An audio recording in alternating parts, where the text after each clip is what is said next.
Welcome. On this quick tutorial we will learn a super easy way to turn this into this.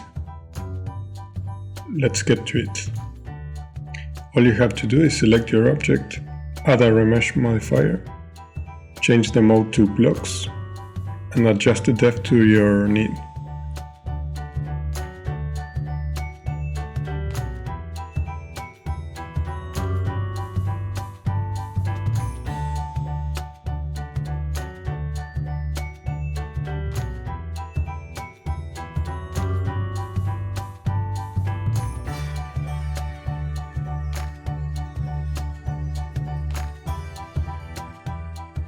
And that's it. Thanks for watching and see you in the next video.